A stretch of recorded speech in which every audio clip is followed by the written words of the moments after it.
We're all set? Yeah. Okay.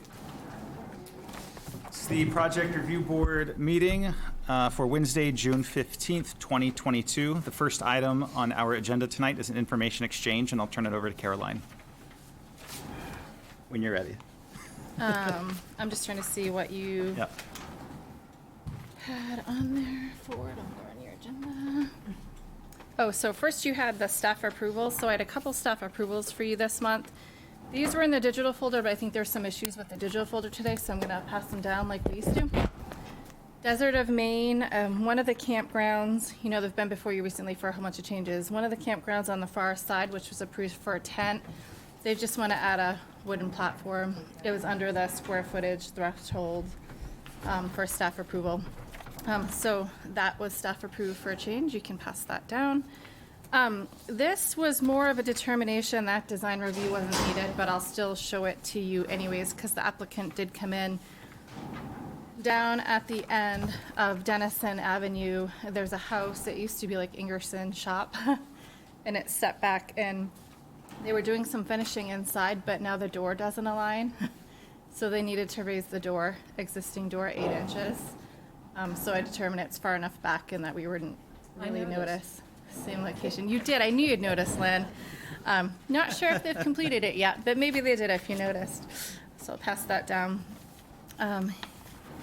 Here we have another project you're familiar with.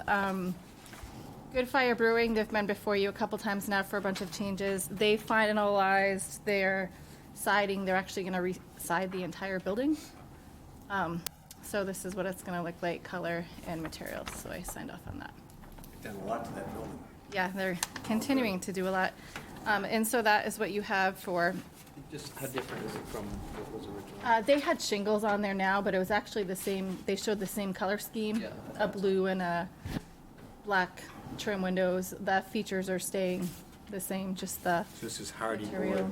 shingles? Is what- Yeah, hardy board material instead of the wood Instead of wood. shingles Oh, okay. that they had on there. I'm gonna make a new item, 1A. I meant to introduce Jason Donahue tonight as the newest project review board member. Jason has a background as an architect, and he was a long-term project review board member 10 years ago, maybe. So we're welcoming him back to project review. So he's here tonight. Update number 2 is topics being talked about by the planning board. The planning board continues to talk about cannabis. There started conversation about residential parking requirements in the VC1. They have been talking about non-conforming structures and the ability of individuals to add on. And as we'll talk about later, some potential changes to section 602, which is site plan review. And then the Downtown Vision Task Force, Todd and Linda and Lynn have been there. I don't think we had a meeting since we were here last time, but they will be meeting on the 4th Thursday of each month. They have a meeting coming up. They continue to work through a big list of about 70, 80 priorities that were identified as part of the Downtown Vision Plan. Different boards, committees, and stakeholders are kind of weighing in and giving an input on what priorities look like. They're going to continue this month to shrink that list down and probably get some input from the council. Some of the things on that list, you know, we're already talking about or working on. A lot of them won't come under the direct guidance or purview of project review, but rather things that you guys might want to give input on based upon your expertise. So next meeting, we'll have a more in-depth update for you on that. Can I add? Oh, sorry.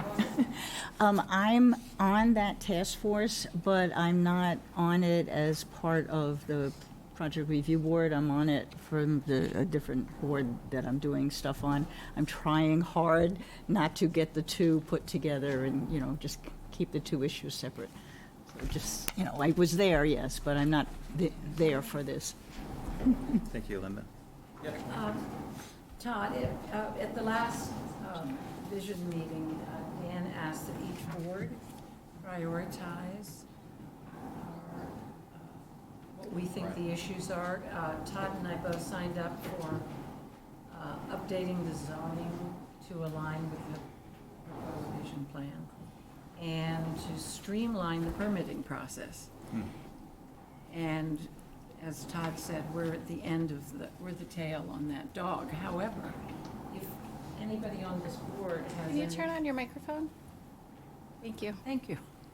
If anybody on this group has some things to be sure that we cover and make a high priority, we'd love to know so we can report back at our next meeting. And we're, like she just said, I see us as not taking a lead on these, because it's really planning that should be doing that. But participating in the process. And I had one more thing under info exchange, I forgot. So as we see more things happening in downtown Freeport and more events, I think you're going to see more of these temporary activity permits come before you. You've seen a couple in the past few months. We have a temporary activity when you're trying to do something on a property that, is different from what it had approval for. So the newest temporary activity we have is for the car show that's occurring across the street tonight. It's a different use of the property than it's approved for. So they've applied for a temporary activity. Due to the nature of the use, the code officer can only approve it for 3 weeks unless the project review board concurs. That's what the ordinance says, so anything longer than that comes before you. So every Wednesday through Labor Day or Labor Day week, they want to have the car show out there. As part of that, they do want to have a food truck. You may have noticed that the food truck is sitting there, but it is not open. They are only operating the food truck when the event's occurring, because that's what our rules state downtown. The code officer is ready to issue the permit, but again, you guys need to concur if you have any concerns or objections to the Wednesday car show with a food truck and the food truck being there when it's not operating. If you could note your objections, and if there are none, then I will let him know that and he will go forward and issue the permit. Thanks. Are there any objections? They seem straightforward, but sometimes in the past, the board has had some concerns or objections when things have gone on longer than temporary nature. So I will let Nick know that there were no objections and that you concur, and he will go ahead and issue that permit for the car show. So is there he can only approve for 3 weeks? Yeah, so like farmers markets, retail sales, he can do like the whole summer, but for other uses, he can only do 3 weeks. If we continue to see a lot of these, I think it's something we'll probably look at changing. But again, they are supposed to be temporary in nature. Yeah, but we want to encourage that, so I'm just Yeah. trying to make sure that the gap between Nick's 3 weeks and getting to us doesn't hold anybody. It's so far it's worked out. Like in this event, this was the 3rd week. I think the last one, I can't remember what you guys did, but that also worked out for what they were doing. So it might be something that the planning board looks at. The planning board, one thing they're going to start doing is each meeting, they're going to take a look back at what they approved the subsequent year. So, March 2022, they'll look at what they did in March of 2021, so that they're trying to revisit standards, so we can give them feedback on like what worked, what didn't work, if we've heard concerns. So I think depending how many of these you see before you, it might be something that we want to give them some feedback on, because these standards were loosened a little bit within the past year. How about noise?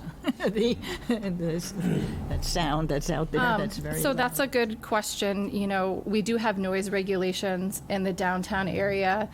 Noise has been a hot topic in Freeport lately. More people are home working during the day, and I think, they're hearing more stuff and noticing it. So we are actually seeing an increase just in noise complaints in general. If they have a temporary activity permit, again, in this case, it's, every Wednesday, but it's 2 hours. So you are kind of signing off on them, allowing them to have this activity. But that's a good example. Like if we start to get a ton of complaints on it, should they come back to extend it, would share that information with you, and you might decide otherwise. What are the hours again? 5 to 7. We do have Tony Whitney here. Is that correct? Yep, 5 to 7 every Wednesday. And how do we change that to give staff more leeway? It would be an ordinance change. It's in the zoning ordinance, so that would come under the purview of the planning board. So I think once we get through the summer and, they flag to want to look at the temporary activities and the food trucks to see how it goes with, potential increase in those, I think, they'd probably want to ask you guys for some feedback, and you could give it at that time. We wouldn't go in and change it right now because, summer would be almost over. So we'll get through the summer, see the impact, see if we get complaints, see what people like or don't like, and then they'd take it up in the off season. When we get to this section two, I'm going to ask why that wouldn't be something that would be on the list for you. Yeah, you can ask it then. Different section, that's why. One other question. Site plans. Sorry, Yeah. are you done? Is this all over Freeport or just in this downtown area? That's a great question. So anywhere in Freeport, anyone can pull a temporary activity permit. There are some little bit different regulations depending what zone you're in. Typically, we see them for concerts, tent sales, events they're going to hold in a parking lot, that type of thing. We're seeing them more in the village too, because if they want to have a food truck, they need to have an event going on. So they need to pull an event permit if they're going to have a food truck there, because it was designed to have them when you're trying to draw people into Freeport. Any other questions? Any other items from you, Caroline? That's it? Okay. The next item on our agenda is review of the minutes from the May 18th, 2022 Project Review Board meeting. Are there any comments on those minutes?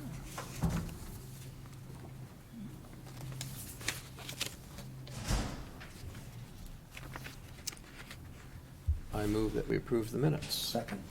Okay, it's been moved and seconded. All in favor of approving the minutes? Raise your hand. I have to Except you. abstain. Since I wasn't here. Board, are you in favor of the minutes? I did. Yep, okay, great. Karen, did you get that? I did. And two abstentions? Thank you. I have a technical question, Sure. procedural question on that. If you're not at the meeting because you've been excused, yet over the next day or two you listen to the whole meeting on channel whatever or the Zoom or whatever, does that allow you to then make comment and vote on it? Is that something ethically that's allowed, or you Probably have not to be? voting on the minutes because you didn't participate in the discussion. Okay, that's I what think was that would be wondering. Okay. my understanding. Yeah, that's my understanding, unless you're participating as an active board member in this case, Okay. which you weren't. Yep. Sorry, It's Linda. fine. Oh, it's fine with me. All right. The next item on our agenda tonight are the reviews. The first one is the Freeport Oyster Bar outdoor seating, and I will turn it back over to Caroline to describe the project. Sure, so sorry, I'm just trying to get the Yep, no Zoom worries. screen up so you can see there. So Freeport Oyster Bar they're a new business in Freeport. They are going in the former Frosty's building on the Freeport Historical Society. This property had been before you for changes to that building. You might remember they added the vault, they made some site improvements, and they raised the structure. So there was a restaurant or takeout in there before, and now that Oyster Bar is opening in there. They wanted to have outdoor seating. When they came in the past on the Main Street side, they had a patio area shown. They didn't really say exactly what they were going to do there. I think everyone probably made the assumption that they'd have outdoor seating there if they were a restaurant. So part of this application is getting approval to put some seats on that side of it. The other thing they wanted to do is they wanted to put some outdoor seating, and they were hoping to fall under the new provision for size and square footage in season to allow it by staff approval. But when we saw the structure, the code officer determined that it would need a building permit, and because it was going to have to, we don't acknowledge temporary structures, we treat them as permanent structures. Because it was going to have to be permitted that way, it was an amendment to their site plan. So that's why they're here before you tonight. So you had in your packet a drawing of a post and timber post and frame structure with a metal roof. They gave you details on the siding. It will be open air. They can explain it much better than I can, but they have these cool lobster cage things that they're going to put rocks in to kind of separate the vehicular from the pedestrian traffic in the seating area. They do have surplus parking on this site. The Historical Society did. One of the things that we need to work with the Historical Society under the staff approval option is to finalize the parking count. That was a condition of their past approval. So I've been working with Eric Smith on the Historical Society. Now that they're adding some outdoor seating, they'll have approval by coming to you. They can use it year-round if they want. We'll figure out the parking for that. So you'll have that here as a condition of approval. Since they were coming in, they also are seeking approval. They have some new signage that was not under staff approval authority, but I don't have the approval ability for lighting. So they want to add some gooseneck lighting fixtures. Ken, the owner, is here. If you guys have questions for him, I'm sure he'd be happy to walk you through. And they did include something to show how they're maintaining the ADA access on the site as well. Okay, great, thanks, Caroline. Turn it over to you. Sure. So it's a 14-foot by 34-foot post and beam pavilion, okay? And it actually has a floor in it so that the floor, where you enter the building off the sidewalk, it's level and it's a sloped site. So, you know, there are parts where you can't get off the pavilion directly off, but it's railing all the way around. We're building gabions out of lobster cage wire and filling that with river rock just to break it off from the parking lot and prevent anything from coming across. Dan Crowley from Traditional Building and Design that's building the post and beam is also going to roof it with metal roofing. So it'll be a raised seam metal roof similar to what the town barn has right over here on the side. That's pretty much it. And it's actually built to go on a trailer. So we were thinking it was temporary, but I guess not. All right, thanks. Are there any questions or comments from the board? I have one. Okay, go ahead. So what's the foundation, Ken? It's actually going to sit right in the parking lot. It'll be on Hemlock. I believe it's 8x8s. So is there a perimeter sill, or is it just the verticals sit on the? It's a perimeter sill. And floored? What's So that? it's a wood floor? Yes. Great. Yeah. I think it's great. I was looking at the ADA compliance, and you've indicated that there's a ramp by Banana Republic and another by Starbucks, and I presume that's because of high-traffic areas and they need people who... Yeah, that's the only place where, so the 8 parking spaces that are right directly behind the bar, there's no ramp to get out of the parking lot that goes through those spaces, so there's no handicap spaces there.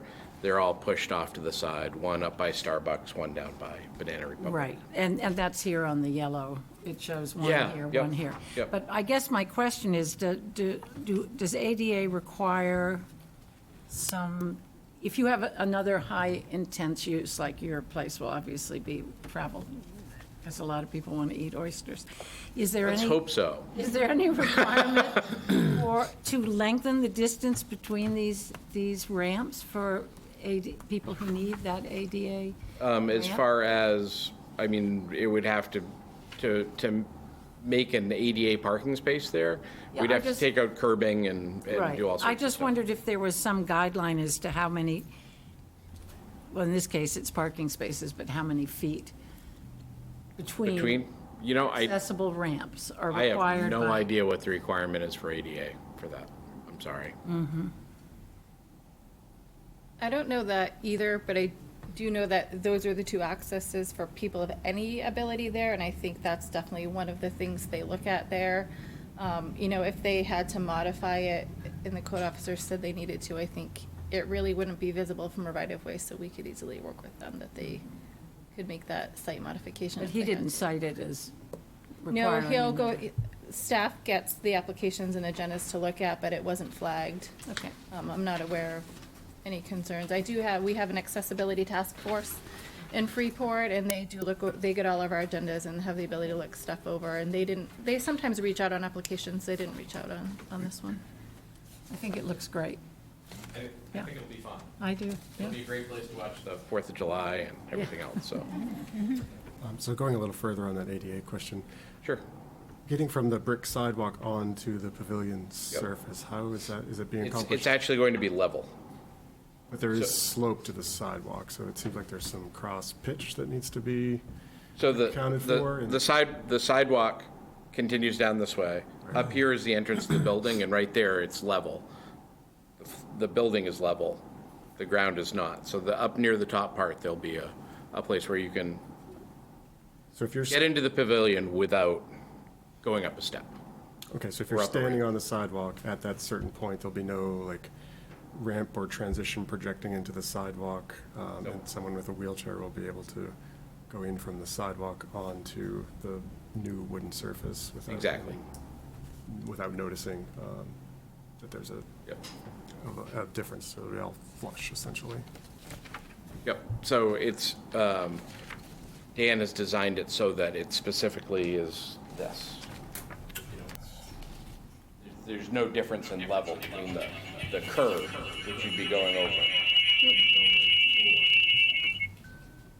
Okay. The other question I had is power. Is there power within the? There is power that I believe is going in. If you look at that sidewalk right now, there's a place where there's a bunch of bricks missing. Yeah. And there is conduit that's being run from the building out into, I don't know what you call those little loops in the middle of the parking lot where you plant trees. What are they? Peninsula. Out onto the peninsula, there's gonna be a post that'll go up, and there'll be a 4-gang box that we'll use to plug in lights. That's Okay. about all we have out there. And so the pavilion is abutting that peninsula, correct? Yep. I'm just wondering if there are gonna be like extension cords going across sidewalks and that people have to maneuver around. Nothing across sidewalks. Okay, good. Yep, I see now. I had a question, maybe this is more for Caroline. What is it, this is temporary, correct? They're getting approval, they could leave it there permanently. I don't know what they'll decide to do during winter snow removal operations. It's a privately owned parking lot. Does that have, if it's deemed temporary, but it's gonna stay there, but it's temporary, does that affect any code issues or review? It's not being permitted by the town as a temporary structure. Would Okay. be walking out of here with the right to leave it up. They're gonna Okay. meet the parking requirement, and they're gonna meet So any it's, applicable we're standards. permitting it as a permanent structure, not as a temporary structure, but it could be removed if need be. Right, yes, Okay. yep. We have talked to Visit Freeport about using it in the wintertime and things like that. So I think our plan is to keep it clear of snow. And like when Freeport has their, what is it called, the February food truck frolic, did Thais leave? You know, we'll open that up for seating for them, and whenever else, any of our nonprofits that we're partnering with want to use it for a fundraiser, we'll let them use it. Okay, and then just in terms of, because I think you're planning on having, are there TVs inside, I believe, or there's some, There's one TV? One TV in the farmers area that's showing a loop of video from our farms. So Okay. just to show people how we farm oysters and kelp and scallops. And so there won't be any noise or music being played outside, There's going back there's to the noise There's no plan question. for that. We'd love to maybe have speakers out there, but Okay, we won't go crazy. We're pretty tame bunch most of the time. Although, you know, the Oyster Festival, the Farmers Party might get a little crazy. Just saying, you guys should all come for that. Want a motion? Are there any other questions or comments from the board? One last clarifying question. I've heard or seen timber frame in some of the type language. I heard you say it's supposed to be. Yep. Which is it? Oh. It's old school with pegs. Does Okay, that help? timber frame, yeah. There you go. Great, that's great. Yeah. Good answer. Yeah, Dan's pretty old school. I don't know if you've seen any of his work, but if you get a chance, come in and check out the bar. He's building it the exact same way, so. Any other questions or comments? You do have people on Zoom, too. Okay. Are there any members of the public that wish to speak on this application? We'll start with this room.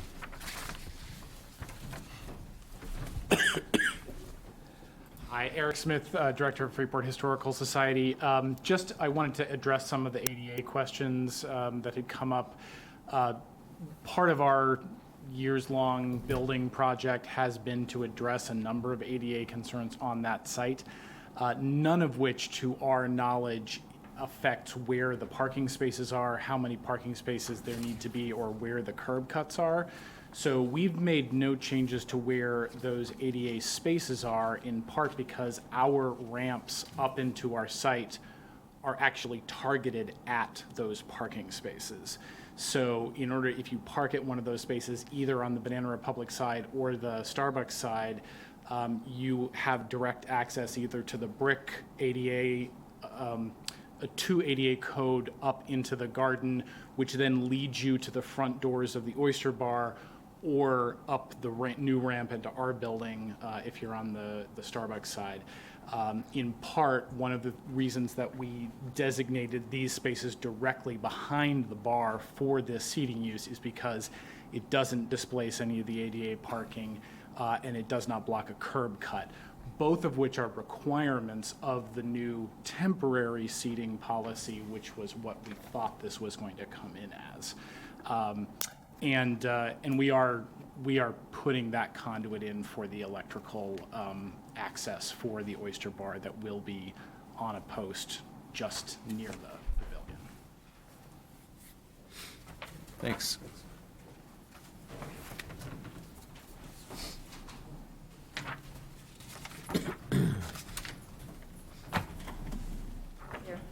Mary Davis, president of FEDC, and I could not be more thrilled with really both of the topics that you have here tonight. You know, we spent the last 2 years with the downtown visioning and getting feedback from all the folks in town about what they wanted. And restaurants, of course, was a really high ask from everyone. We want nightlife. We want things to do at night. So couldn't be more happy that it's a local person who's coming forth to do it.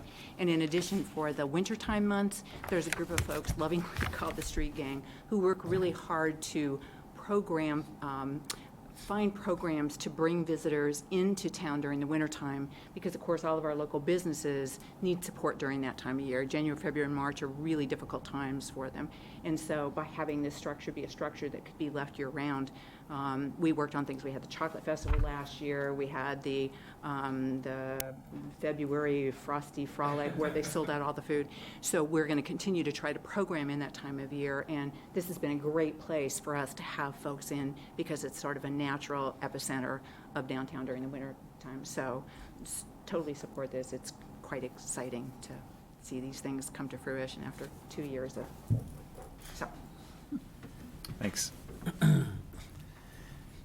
Any other members of the public in this room? Is there anyone online that wishes to comment? Give a minute to see if we have any online hands. I'm sorry, the thing to put it on the screen keeps dying on us tonight, which is why it's not showing up there. I do not see any hands raised in the audience. Okay, unless there are any other questions or comments from the board, I will entertain a motion. I'll make a motion. First, I want to say this is the type of thing that Freeport needs to get where it wants to go. And I'm glad you've been open for 24 hours and you're back in here looking for additional seating. My motion is as follows. Be it ordered that the Freeport Project Review Board approve the printed findings of fact, the site plan amendment, and the design review certificate for FOB LLC for outdoor seating and associated minor alterations at Freeport Oyster Bar, 43 Main Street, Tax Assessor Map 11, lots 26, 26A, and 29, to be built substantially as proposed, application dated 4/26/22. Find that it meets the standards of the Freeport Zoning Ordinance, the Freeport Design Review Ordinance, and with the following conditions of approval.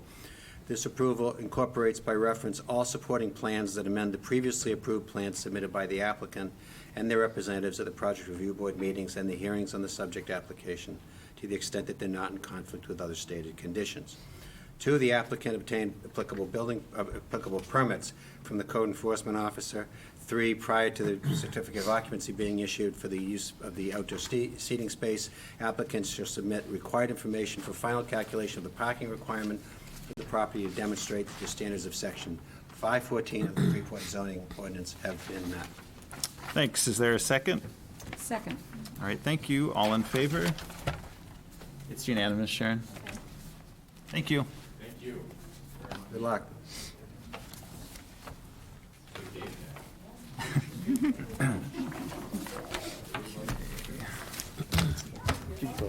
And I'll see you tomorrow when you apply for your building permit.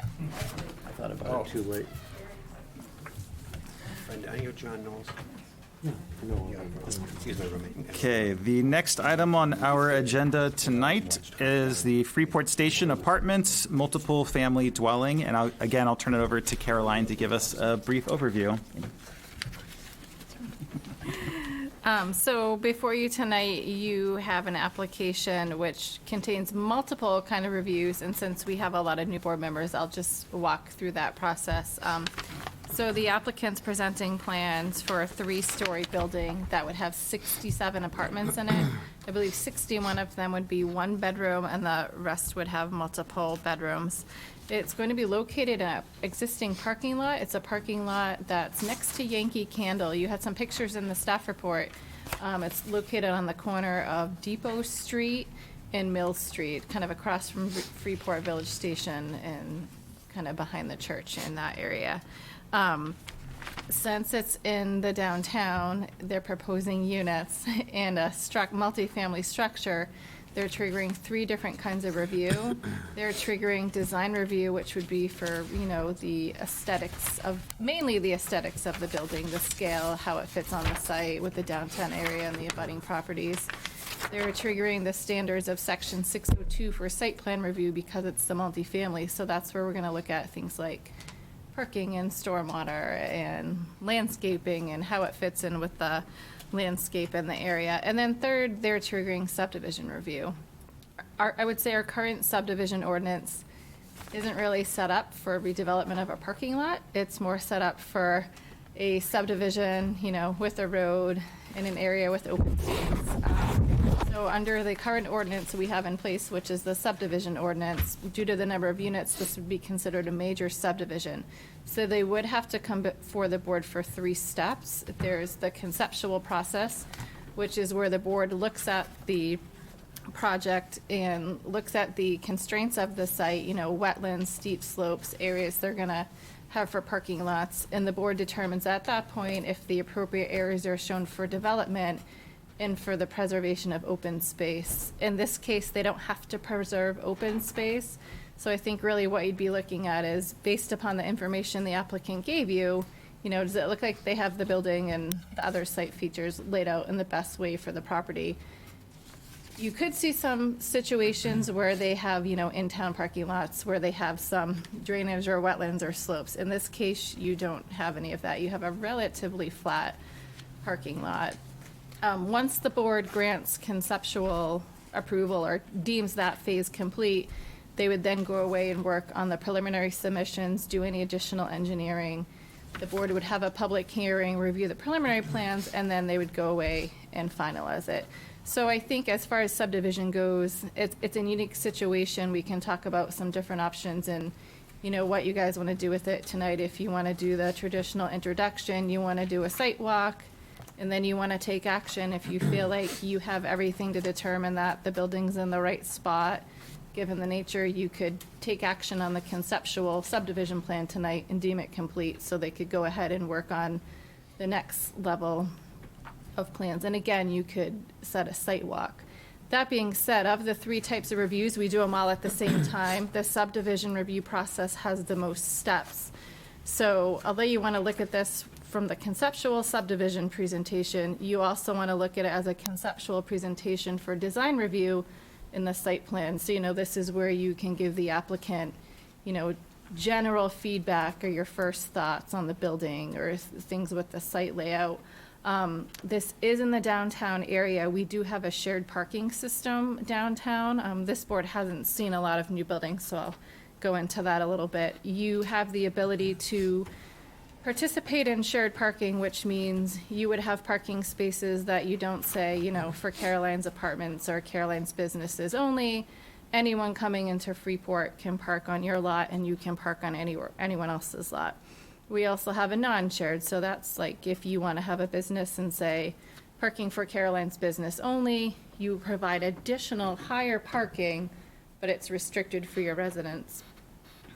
I don't want to get into parking too much tonight because, as I mentioned under planning board, this was very quickly flagged as part of the downtown visioning process as a potential barrier to development or a parking requirement in the village. So there's multiple ways under the current standards that they can meet the parking, all subject to change.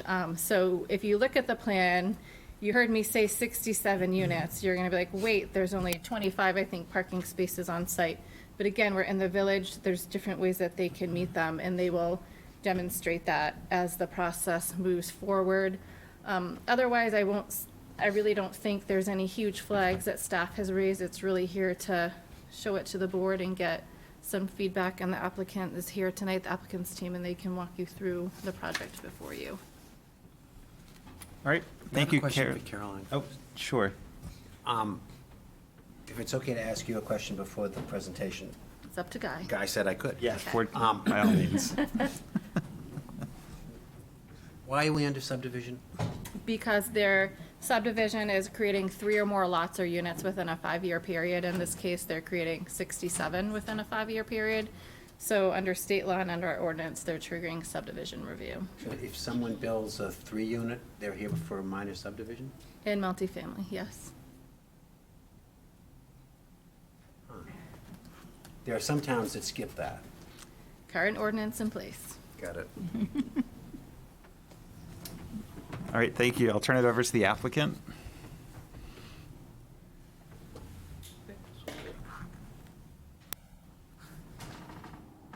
I have to turn that on, do you know? The wireless mic, yeah, there should be a button on the side to turn on.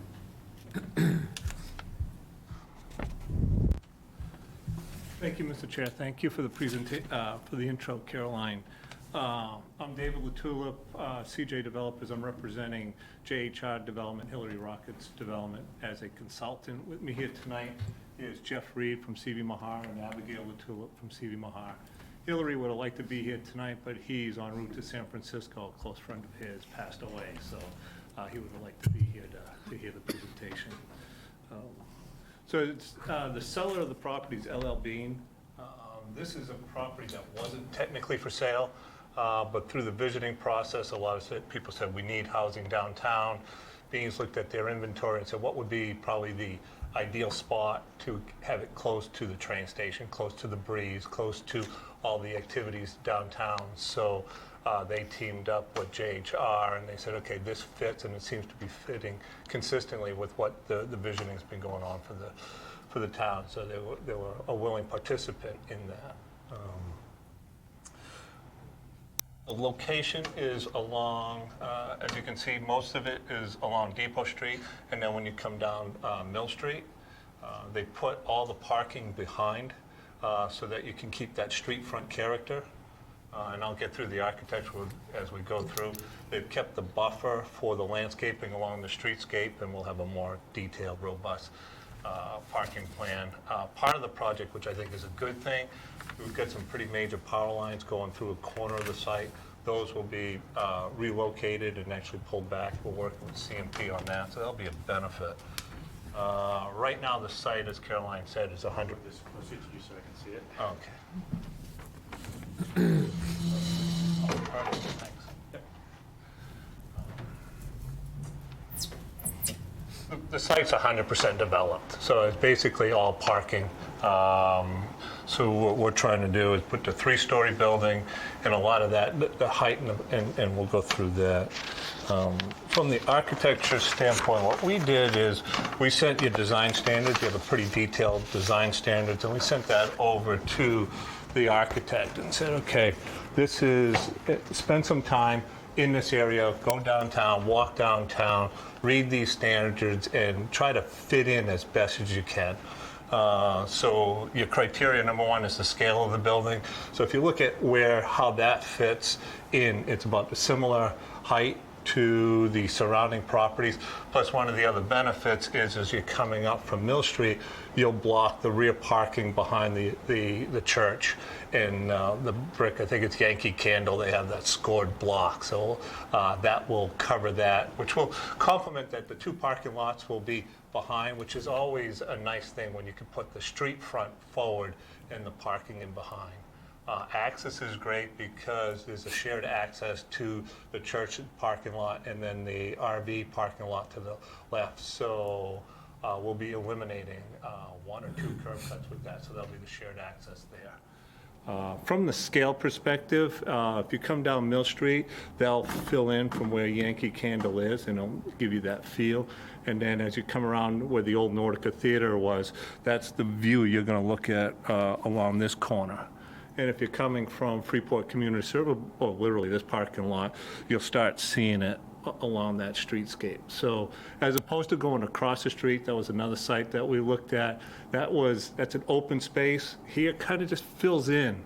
and tries to bring a little bit of that Main Street down to Mill Street and continue on what we've created down Depot. So I thought the architect did a good job. Different materials, so you see that a lot in this area of Freeport. Brick on the first level or so. We had it 2 levels, and it just felt odd. So we brought the clapboard siding off to the side, lowered it, and then they try to create, and it says there about voids and spaces, and try to have some jet out, so you don't have those long expanses of the building. So with the being an apartment, they have that ability to push some windows out and have some areas, so you don't have those voids. There'll be a nice little alleyway, or about 30 feet, 20 to 30 feet, as you come down Mill Street, so that pedestrian access can come in around.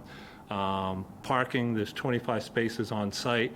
When you look at the site plan, we looked at, can we do more? You can make the building a little smaller, but given the depth of the site, you're not going to create the 60 or so parking spaces, but you're right across from the village station, parking garage, the big parking lot across the street, so there's sufficient parking there, and you have the 25 that are right on site. We're in really good shape working with the sewer district, which is always a challenge, but we're working with them so the connections work. We got public water, public sewer, and the trash enclosure is actually going to be internal, so they'll have a trash room that all the residents put their trash there, and it just gets out and pulls out there. Roof shape is flat, which is predominant in Freeport, even along Main Street, but that whole section is all flat. If you look at Freeport Community Services, their big addition is a flat roof. So it's consistent, but they did a really nice job with the cornice to try to bring that in and give it an architectural flair. I think that's what we have. And as far as what Caroline was saying on subdivision, yes, we're dividing the lot by 67, so I was as shocked as Ford was, like, this is a process we have to go through, because I was thinking, like, taking 20 acres of land out on Desert Road and creating 60 lots, but this is considered a subdivision, but I think we meet the essence of all the criteria, because there is no steep slopes, there is no wet, and it is a pretty simple site, so, and I'm here to answer any questions. Great, thank you. Because we do have 3 different review processes to go through, I think I'd like to keep it organized and go through each one at a time. So we'll start with subdivision. So if anybody has questions or comments related to subdivision review, please ask. I was going to look it up, but I'll ask Caroline. If we were to give approval for concept review tonight, I noticed that they have not done a net residential acreage. They did do the net residential acreage calculation in the village. So this, again, the subdivision ordinance and this don't blend perfectly. You have to go through that 4-step design process, looking at your site, making certain deductions. I think if you look at sheet 2 of your plan set, it's on there. In the village, ultimately, at the end of the day, they actually have 2 parcels here that they'll merge together into one, but there's no land per dwelling unit requirement, so they take the acreage. They really didn't have to deduct anything other than the parking area, but ultimately they're dividing by 0, so they have the net residential acreage. They went through the steps. At the end of the day, it's really not making a difference as to how many units they can get here. So that's not, nothing further is required for that calculation for us to give concept approval. Yes, and again, concept is just, are they showing development and open space in the right areas? In this case, they have no open space requirement. That answer your question?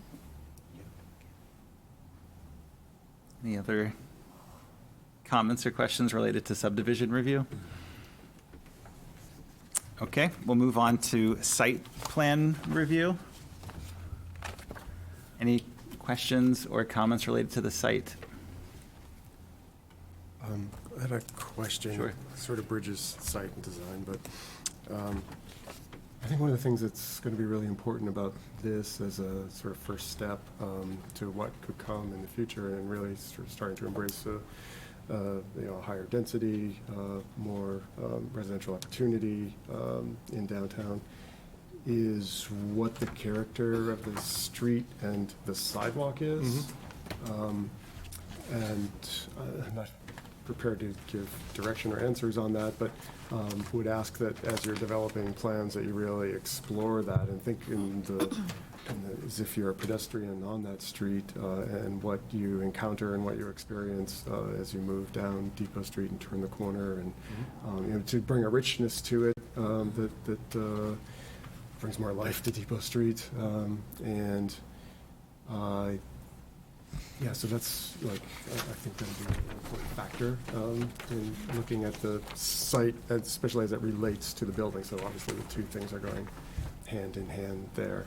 And then the other thing was a question about the entrance. It looks like it's on Mill, but. Nope, it's actually on, yes, no, I keep getting, this is the shared entrance here. Okay. Which goes out. Sorry, I think So that's really the only entrance. Here is that pedestrian walkway to get in. Okay, but like front door entrance, if you're like going to visit your friend there, or you're coming out and you're going to Bow Street Market, if you're on foot. I have to get through the architectural on that to see where the core elevator is. But so I can answer your first question at the same time, though. So this doesn't put in a lot of the landscaping along the street. We have, I think it's 10 or so feet esplanade, so you'll have your sidewalk, then you'll have your grass with your trees. So we've kept that distance.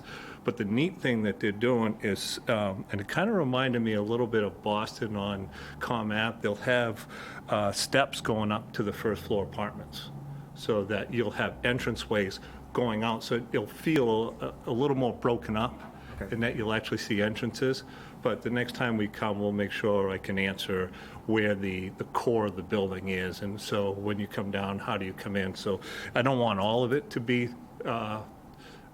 car-related, so you have to go drive around the building. How do you get access either through the sides or that to get to the core of the building? So. I mean, that's encouraging, because it's hard to tell in the little. No, it's really hard. Yes, we had. And we're a lot further along than typical for conceptual, but he did a good job, and I'm glad you brought that up, so we'll have that answered next time.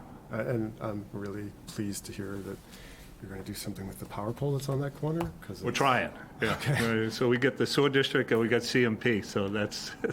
Does that mean they go underground, or they're just going to be relocated to the there's other just too side? much to go underground. I think what CMP was talking about, right now, it comes across this way, and they're thinking about terminating it here, and then feeding something. I don't know if it moves across the street or along here, but we're trying to get them on that side as much as working with CMP will allow. But that, literally, I think they've been working 9 months with CMP to try to get that redesigned. So it's a process. But it's important because you don't really want to be if we could put them on the ground, we really would. But there's just too much on those poles because it's downtown. Right.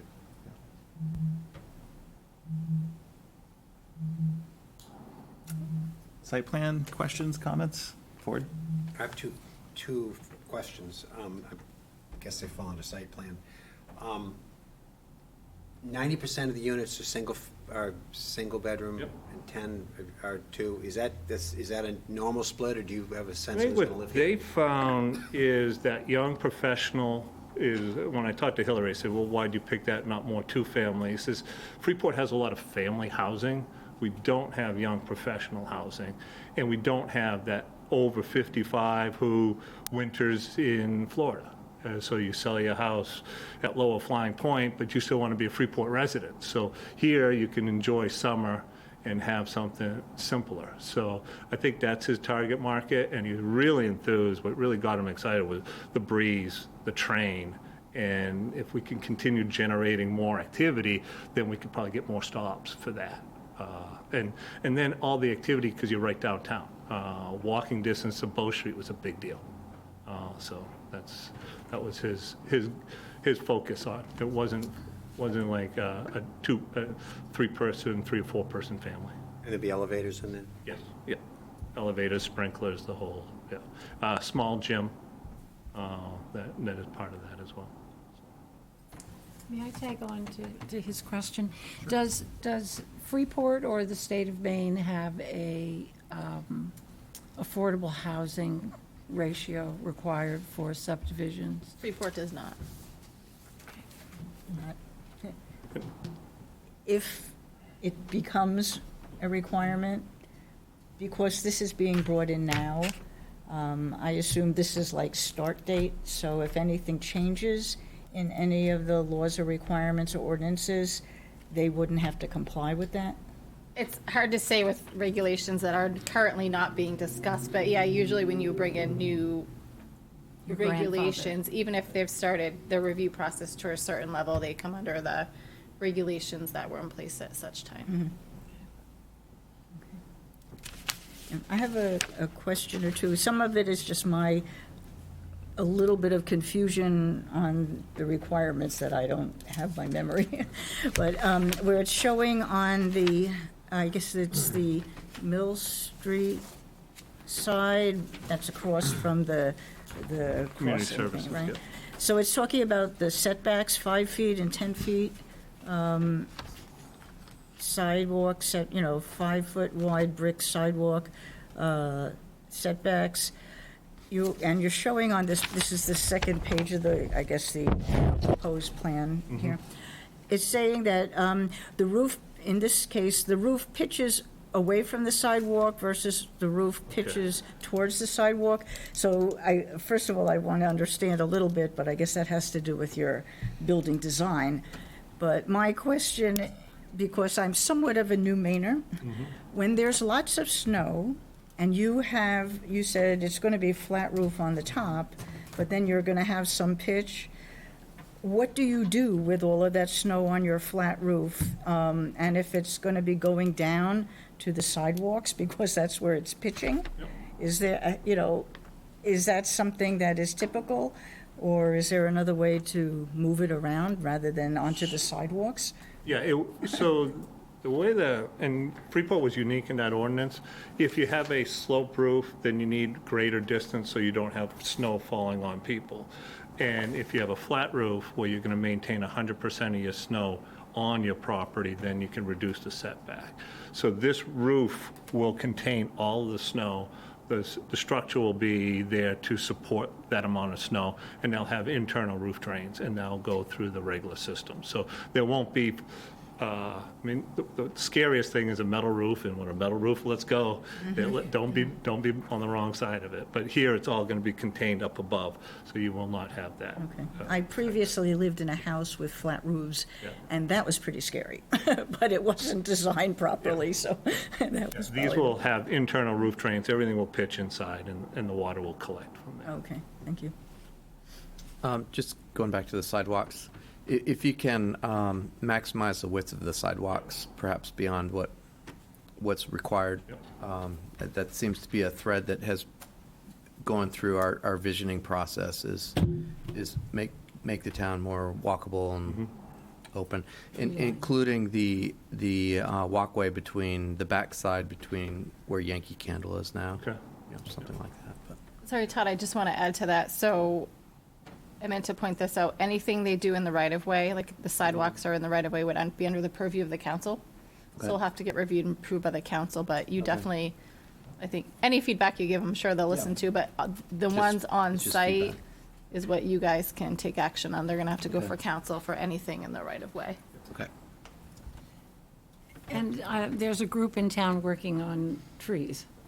And I don't know if they'll be where they need to be by the time you're thinking about adding some treescape to that. But it would be nice if it were somehow coordinated with this other group that's looking for a green Freeport overall in terms of type of trees, size of trees, spacing, so that you get some continuum from Main Street and down. I don't know Yeah, what the timing will be, but. We don't have a requirement for it right here in this district for certain types of trees. I think we'd really rely on the design professionals, the architects to pick species that would do well in this environment. But definitely if anyone from the tree task force wanted to come to the meeting and weigh in, they could share their thoughts on what they. And we can reach out to would like them to and see have or our feel would be landscape appropriate. architect. And they might say, this species, we're doing lindens, or we're doing something, and then he can evaluate it if it'd be appropriate. Yeah, Yeah, If they're well, going in a particular direction, Yeah. it might be nice to extend that Yeah, look it's- to the lower. Yeah. We do have some street tree recommendations in the Village Overlay District, which is not that far from here. It is dated. I know there's some trees listed in there we don't want to see, but that could be another resource to get some ideas. But thank you for the heads up, that'll be helpful. Any other comments on site plan? I guess my only comments, one was with regard to landscaping, and just that as you develop this, obviously we'll need a landscaping plan as part of site plan review, and any information on exterior lighting that you might propose. Yeah, I think it's going to be very modest. It's going to be what I would consider my 25-year-old daughter, what's safe. So just enough foot candles so that someone feels comfortable. We don't need a lot of lighting. There'll be the back parking lot will be decently lit, but that's pretty tucked away. But the alleyways will be.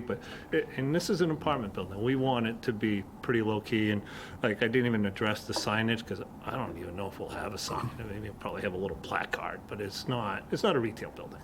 So it'll be done modest. So probably be wall sconces and just enough to light up entrances and stuff. Okay, thanks. One question Yeah, also? sure. It's an apartment building. Is there any indication I don't know even if we're supposed to ask this, but if it is going to become a condominium situation or only an apartment? At this time, he is looking for market, the big demand we kept hearing is there is no apartments for rent in Freeport. And I keep hearing it from, I'm a Freeport resident, I hear it from everyone, from the landlords. I don't even know when the tenant's leaving. I get a call from someone who says, Sally's leaving, I want to rent her apartment. I mean, that's where the target market is that rental market. And then what about maintenance group or, if it was a condominium, we would require that homeowner type of document, but when it comes to apartment building, do we need to know? There'll be a single owner taking care of the property. Okay.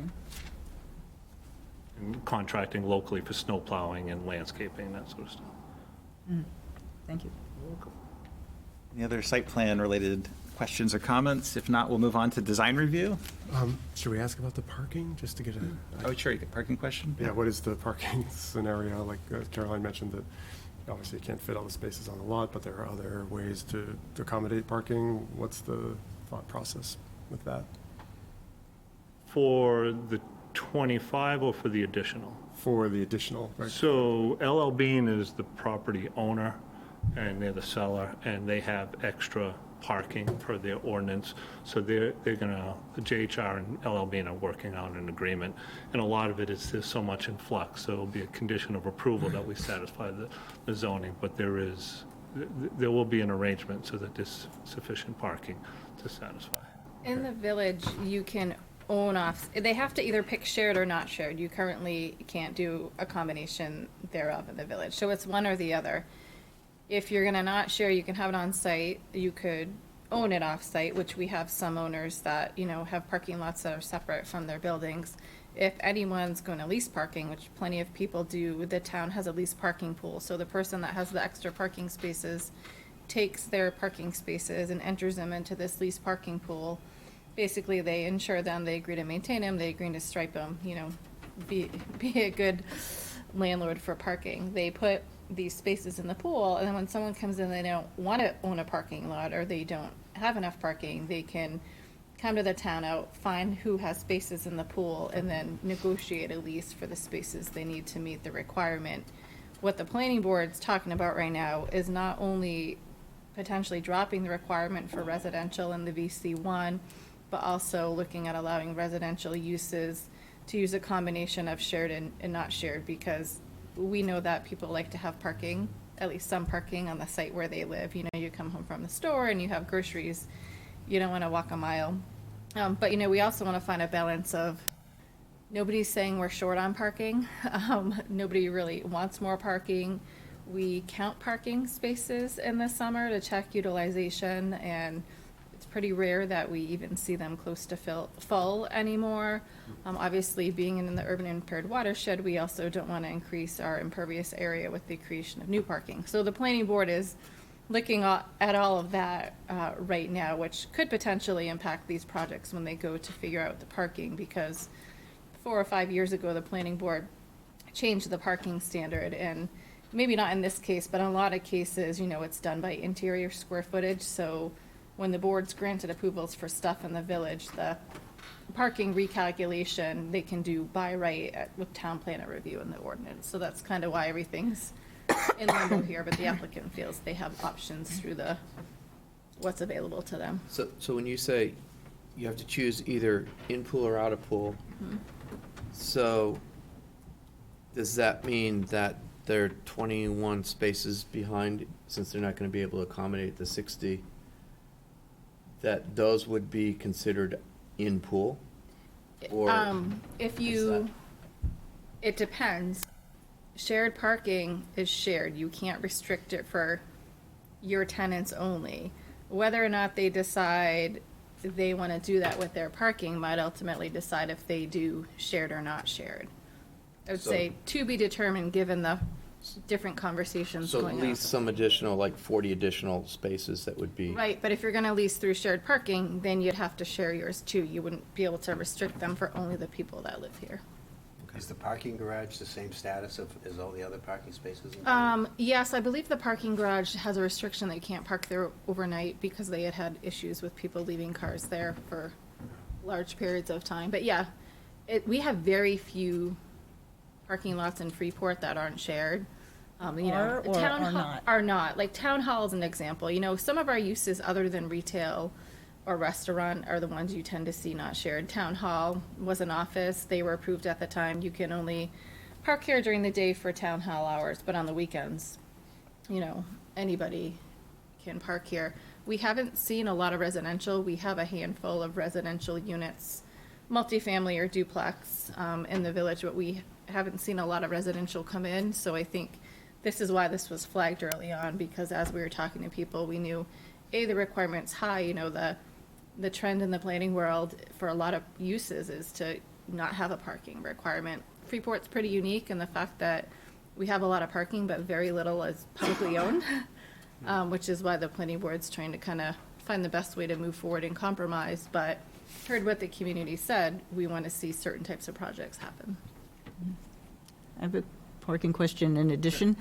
On the as-is planning, that plan that you have now, how many parking spaces are there, and what is the situation of those spaces? They'll be removed from if they're a pool, they're going to be removed, I assume, if they're not? That's a good question. So we could talk about parking all night if everybody wants. Back in 2018, 2019, the planning board lowered the parking requirement in the village, and this was after years of work.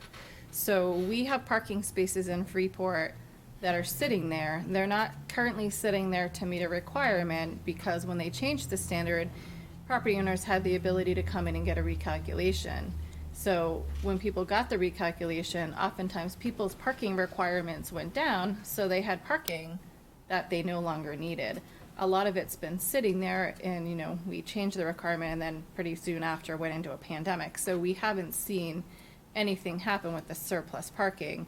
In this case, this property owner does have a lot of surplus parking, and they have parking that's not meeting requirement. It's just there because it's there. They've kept the lot open. It's shared parking. You can park there, but it doesn't need to be there to meet something. So ultimately, I think the answer to your question is yes, this parking lot can go away, and the property owner who's selling it does have enough parking still to meet their required parking.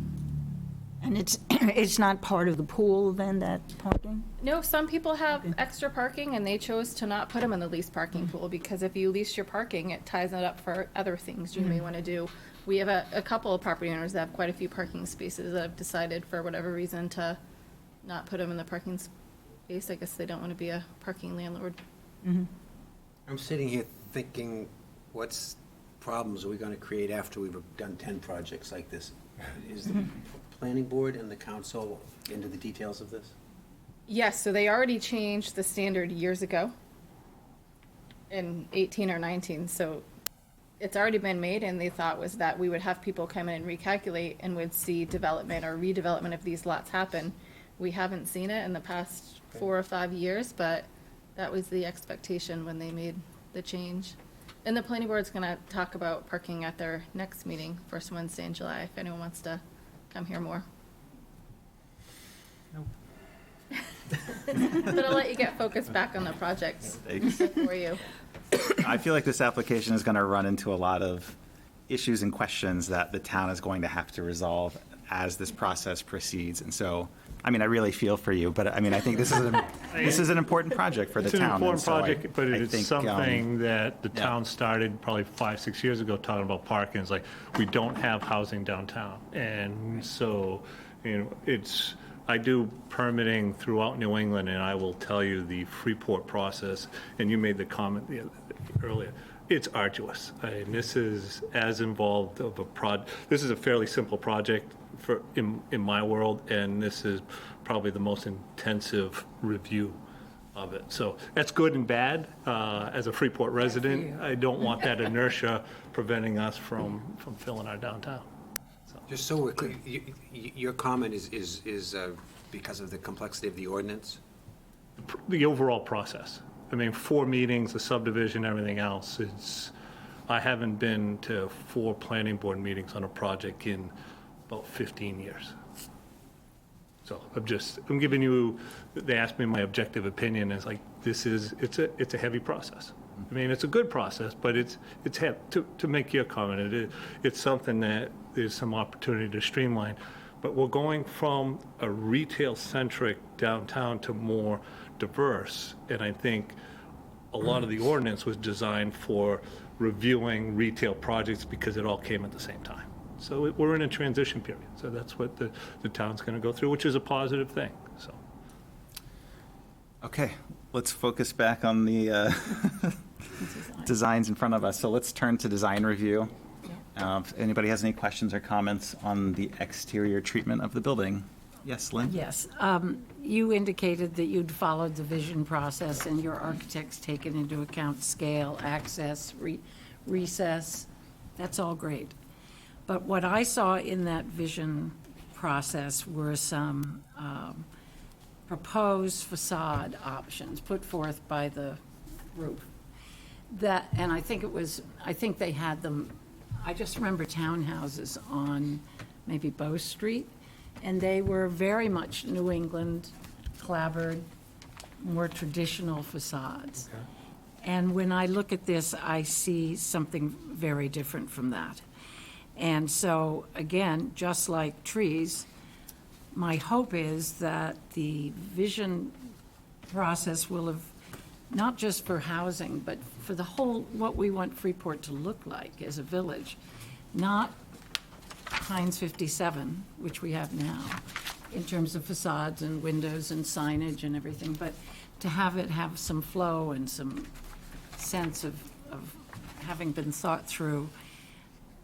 This facade, for me, and I'm just putting it out there as an individual member, does not look like the kinds of vision proposals that the group had put forward and that many people put their stars on. They really liked that look. You know, there were a lot of red stars on the white clapboard 2-story houses with steps going up. I mean, it looked a little Beacon Hillish, but clapboard. So I just wanted to put that out there, that I hope that this is a first go round and that your architect and you would be willing to work with the vision committee to try and have it, if you are one of the first ones out of the gate, you could set the stage for the way the rest of the village looks.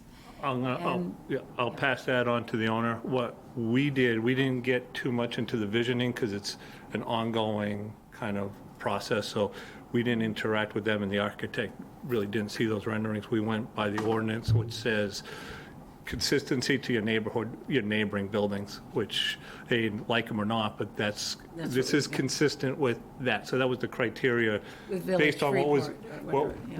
what's in the ordinance is what we provided the architect. Right. So with that feedback, I'll talk to the developer and I'll talk to the architect and say, is there some softening or get some interaction going? That's great, because there were quite a few renderings that the group put forth that people responded very positively to, I think. Yeah, it's second, what David said. We had that visioning. Our ordinance might not, our ordinances aren't going to reflect everything, every idea in that vision because it's just too new. So, I think it's fine to acknowledge it, but when the board does their review, you have to look at the standards we have in place, which are the design review ordinance. And Lynn, There's some overlap with some of the common terms, Yeah. but Lynn, I think what you're getting at is Section 8 for the design guidelines in our design review ordinance. Letter C, design guidelines for all buildings within the districts, newly constructed or reconstructed, et cetera, visually related and specifically with nearby and/or adjacent A or B buildings. And so if you're drawing inspiration from the village station, that's not the A or B building that this ordinance is referencing. If you would like a list of those or a map to show you what buildings are designated A or B, Caroline can provide that to you. Okay. The Mallet office building that's right there, that's sort of swallowed by Village Station. I think that's a Class A building that's listed in the National Register of Historic Places. You've got those Mallet houses up Depot Street. I think those are Class A or Bs as well, so that's another opportunity to draw inspiration. But I think that's what we would want to see more of, rather than a straight reflection of what's across the street, which is an Old Navy, right? Right. So sort of like kind of what Lynn, I think, was getting at, but that's what the ordinance is also asking for, in addition to scale and materials, et cetera. And just continue on, the principal group is the group who led the town for this vision process.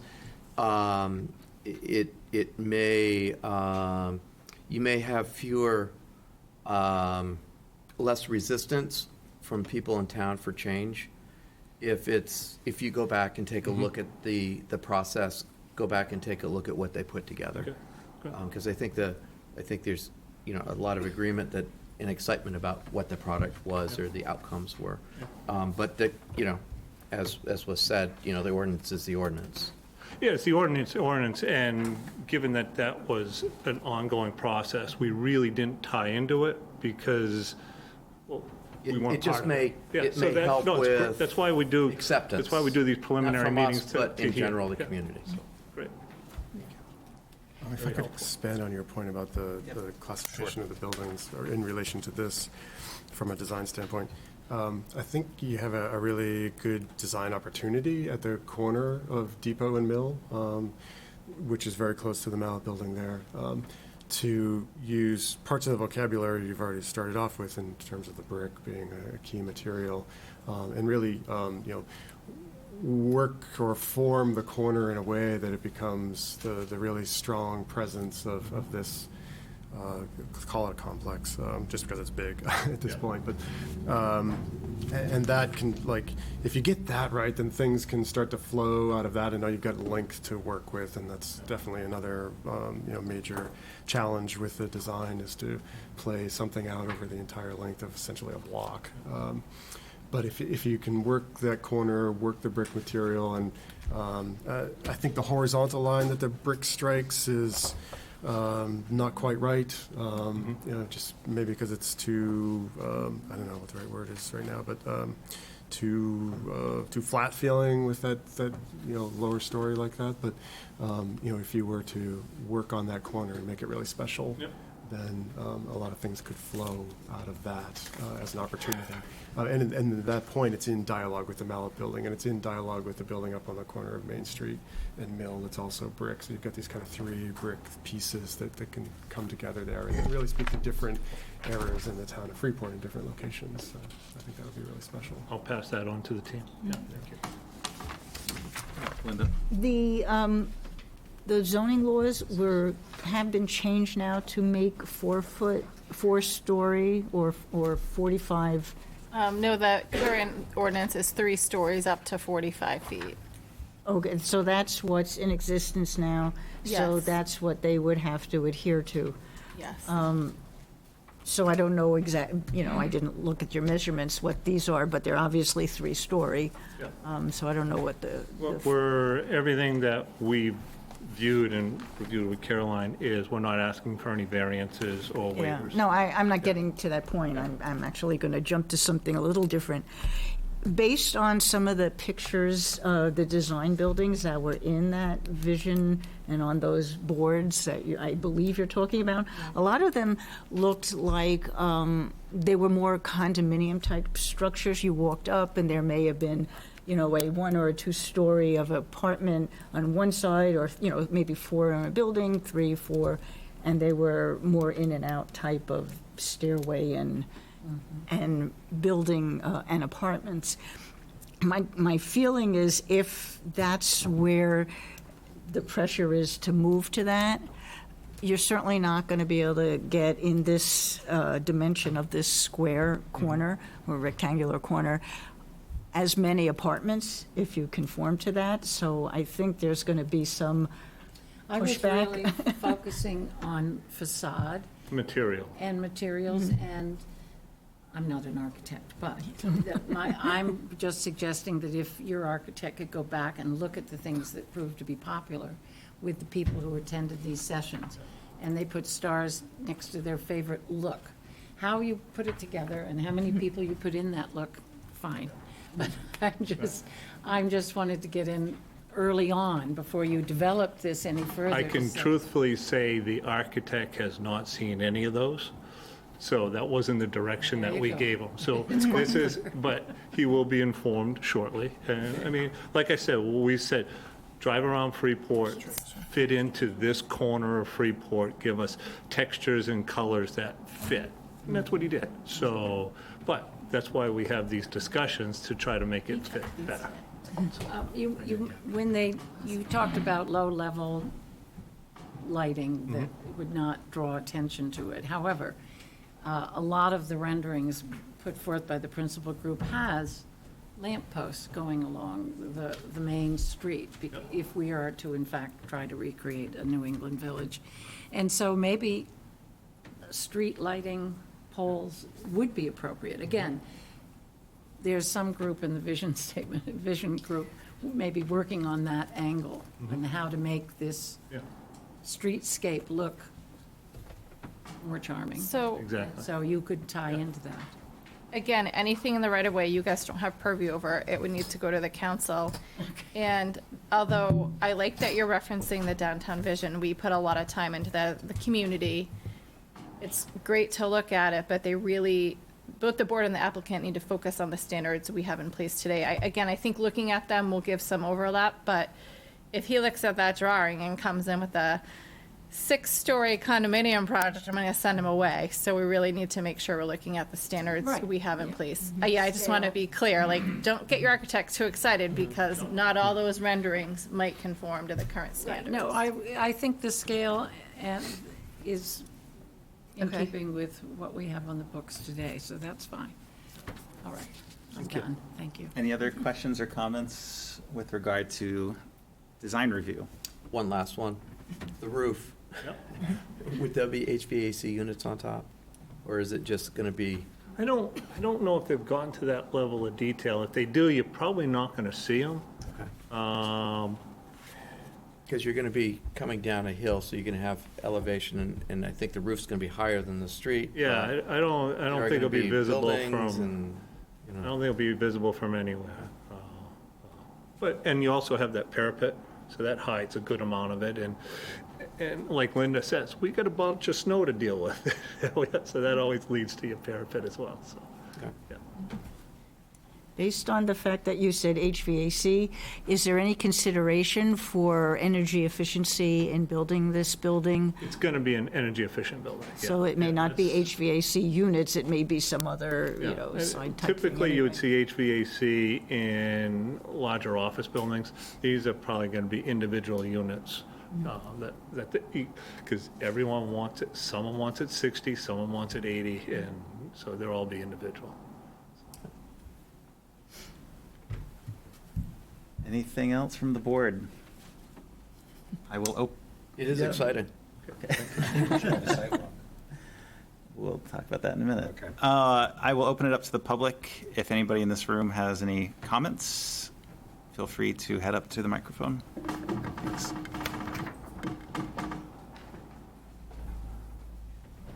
I'm Mary Davis. I'm back again to talk about the vision. I really appreciate the attention that you all are putting to this. Yes, the downtown vision is driving us to kind of plow some new ground here. We have not had downtown housing for how long? And so, thank you. We've got some Blade Runners here who have been working with us really for the last year or so to work through how we bring kind of the first new downtown residential housing. I'm thrilled that it's rentals. We do need these for a different population that we don't have in Freeport now. That was part of what the downtown visioning looked at. There was a lot of discussion about how to, as you said, create some of the streetscape that we want, create some of the living conditions that we want. And I think this particular developer has been really open to working with it. So I'm really pleased to have that. And I think you're also sensing that you're right. Freeport will be making changes to accommodate to some of the things that we're just tippy-toeing into right now, like parking, like design standards. As Principal told me, the best towns that people work with literally have like 6 or 8 facades, and they say to developers, here you go. Here's our 6 or 8 facades. If you use those, you get brownie points, you get to go quicker in our process because you're already complying with what we want. We're not there yet. We're sort of in that place where we're trying to run, but we've got some things that we're trying to fix. So I appreciate the tough job that you all have in front of you, and I think this is a great opportunity to start to, dip our toes into the water of making downtown the vibrant place that we want it to be. So kudos to you, kudos to the builder. I think this is a great first step. So here we go. Thank you. Thanks. Any other members of the public that wish to speak on this application?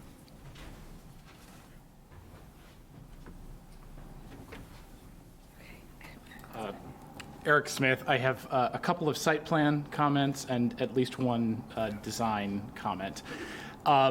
First of all, as a trustee of one of the abutting properties, which is First Parish Church, I'm particularly going to be interested in the landscaping plan on the back of that parking lot where that meets. As you all know, there is a tremendous grade difference from Main Street down to Depot Street, and that plays itself out at various levels in those lots as it goes down.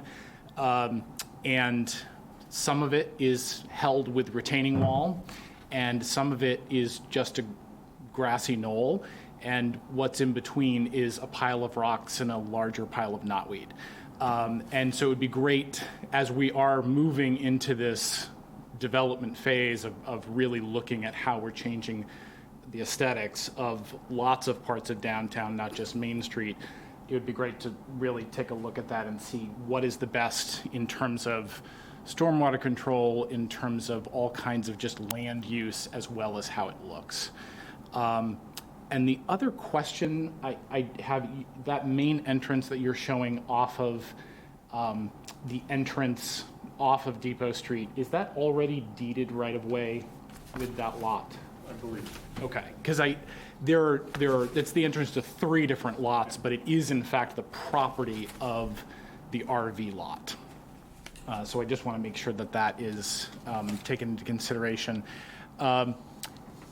And then the one thing I will say about the design, I know there's been a lot of conversation about the vision and how this relates to the vision.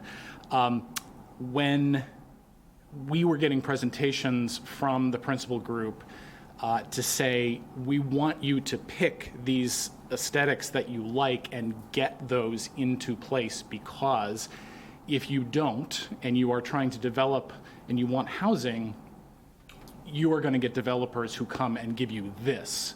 And there was a picture of a building that was shown, and it was pretty much this building. So I understand that you're not falling under the downtown vision and that you're all in between that. But I appreciate Guy's reference to the fact that the design review is focused on what the historic buildings are, not just what the current buildings are. I don't think anybody in town really wants a replica or even an echo of Freeport Village Station repeating.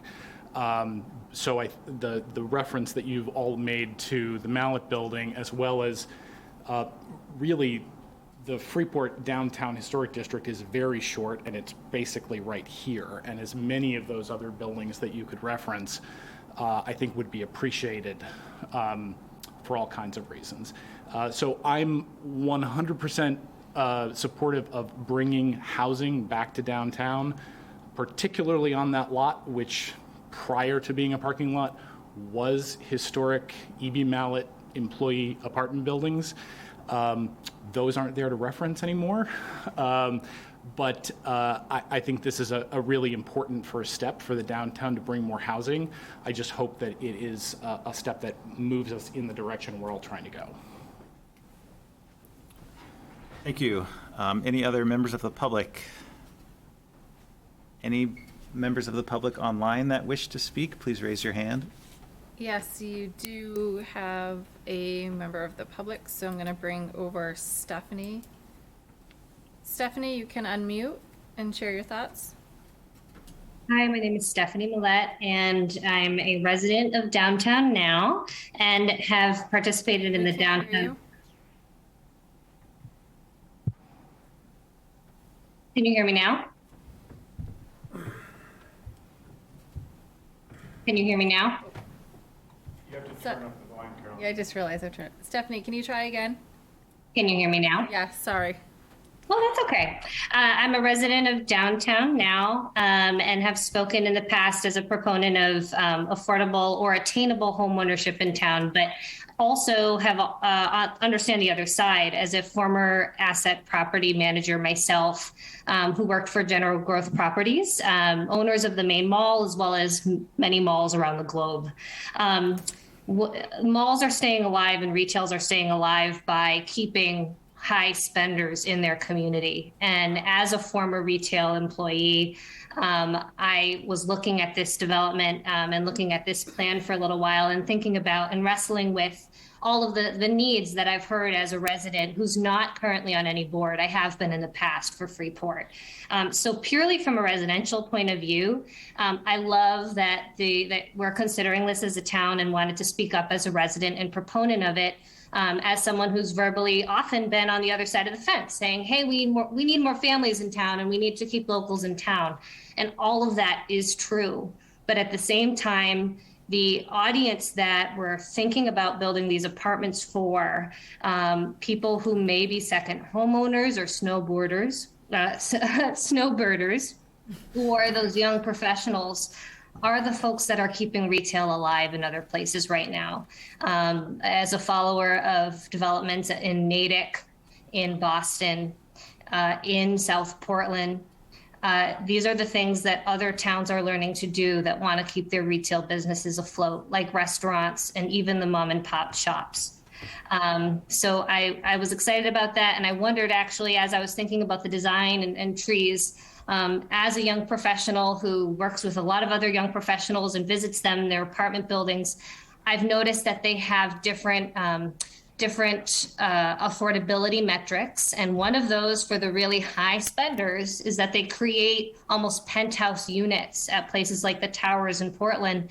And they do that so that they can create green roofs and charge for them so that they can, also upkeep those roofs. And I thought, wouldn't that be incredible if this centerpiece in the middle of Freeport, so close to the community garden that's near the RV parking, that I can see from my kitchen. So from a selfish perspective, I'd love to see a green roof, and have the residents somehow be able to access that. Could be pretty incredible, put it immediately on the map, and probably get a lot, really open the door and grease the tracks for community approval. And it, we still have the need for multifamily units. We still have the need to keep town people here in town. But for this to start and give lifeblood to the local business really inspires me. And so I wanted to speak in support of it. Thank you. Cool idea. Are there any other members of the public online that wish to speak? We have two more people hidden by the board. I don't see any other hands up on Zoom wishing to speak. Okay. Any other questions or comments from the board? Okay. So we have a few options. I know Caroline has some proposed motions if we feel like we can take action on conceptual approval for subdivision tonight. If not, if the board would like to do a site walk, we can schedule that as well. So I am up for whatever the preferences are. I'd like to do a site walk. This is new territory for us, and it's right nearby. I would agree. Okay. Sounds like the board would like to do a site walk. Okay. Could we schedule it before the next meeting? Would that be possible? Yeah, your next meeting is, do you want to do it like that same day before the meeting? I think so. Okay. Your next meeting would be Wednesday, July 20th. I just want to first confirm that we do have a quorum. It's a peak vacation week for a lot of people. I'm supposed to be away, and I was planning to Zoom in, but I may be able to get down here. So, I mean, you guys can also look at an alternate date if you don't have enough people there for the site walk. Yep, or before the next meeting is fine too. I just thought it'd be easiest since it's just 2 blocks. Yeah, yep. Procedurally, can you do the conceptual approval tonight, or you have to do the site walk first? I think I- generally we operate by doing the I site walk think prior it's- to conceptual. Yeah, I think the question is, why, are you, what review are you doing the site work for? Are you doing Right. it to see if they're preserving the right areas and putting the building in the right spot, or are you doing it for design review? Because if you already know they're putting the building in the right spot and you really want to go see it so you can see what's around it and give them more feedback on the building design, then I think you could. But if you feel like you need to do that site walk to make the decision that they have the building in the right spot, even though there's no open space requirement, then I Yep. think you'd want to do the walk first. I move that we approve this project conceptually prior to the I site think, walk. you've gotten approved, or you have a proposed motion? I didn't put a motion in there. It was a really unique situation. I Yeah. didn't know what the preference of the board. If you feel like the conceptual plan is complete, then, that gives the applicant the ability to go away and work on the engineering. If you're giving them the conceptual plan, you're really acknowledging that that building is in the right spot, so the building location wouldn't really change much. If you feel like, you'd rather see parking in the front or them flip the building, then you'd probably want to hold off on action and do the site Right. walk first. If you guys It's proof that we're have the streamlined. consensus that, if you guys have consensus of what you want to do, I can write up a motion. I hear a site walk, but I'm not sure what you want to do with that. Can we discuss the motion? I mean, it hasn't been seconded yet, so can we have a discussion before we vote? I mean, in general, does the board feel comfortable with the location of the building on the 2 parcels? And is that something that you need to go see in person, or is that something that you feel like you can would be comfortable approving conceptually tonight? That's And the that's the reason that I would have wanted to do a site walk, because of where, I don't recall your name, the gentleman from the Historical Society talked about that intersection of where the buildings from Main Street and over there fall down slope to this building. If there's things there that we should look at as far as the terrain, the walls and things like that, I think that's what I would like to see, because if there's a need to move or reposition, that's where the parking area is that you're putting in, I suppose. Maybe Yeah, that's. I think what he's talking is yeah, up above here, so, I mean, there is flexibility. I don't- Well, okay, I thought it was a little bit. No, Yeah. that's the church parking lot. Right, so Pictures in behind it, Packet, I don't know if there's that that shows you. rock wall in that area there. And I would like to see that, because I'm concerned if there is something that we should be considering in moving it, I think that's part of the site plan that we would want to know before we approve But this is conceptually. just a concept at this point. And Yes, so but what- all those details, obviously. But that's what Caroline just said, if we're sure about the location, the siting and all, and I'm saying that is a siting issue in my mind. But I'm only one vote, so Just giving you my mind. I mean, you could see, if they do conceptual, they're generally gonna come back in the same spot. If you get out there and you're like, oh, well, you need to shorten the parking lot a little bit to preserve this or whatever, I mean, you can do that. You do see tweaks after concept, because although we're seeing a lot more here than we typically see at concept, like, usually they haven't done the engineering and really gotten in depth. So as they do that, you do see normal variations in plan. If you approve the concept, I would not expect them to come back next month with the building where the parking is and the parking where the building is. I mean, it's small, there's only so much It's they general concept. can do, yeah. I would support approving the concept at this point. Yep. Okay. I think there's a majority of board members that are in support of Okay, so I'm hearing you providing say subdivision conceptual approval. you'd like to see a motion Yes. to approve deeming the concept portion complete, that they're showing the building about where it needs to be and that they're not preserving. However, you furthermore want to set a site walk prior to the July, we'll say the next meeting in case for some reason it fluctuates. Site walks, the board cannot do site walks on their own. Got this confirmed last month. You need to do it as a group. We need to notify all the abutters within 500 feet. So anyone that got a notice for today's meeting will get a mailed notice for the site walk. How much time do you guys want to meet down there and then drive up here? You want to do 5:30, so you're not Half an hour, rushed? sounds good. Or you could do 5:45, whatever. 5:30 sounds reasonable. Okay. Meeting at the entrance to the site. Okay, just in a minute. Where do we park? It's shared parking, Can't park so in you the can landscaping, it's not park possible. anywhere.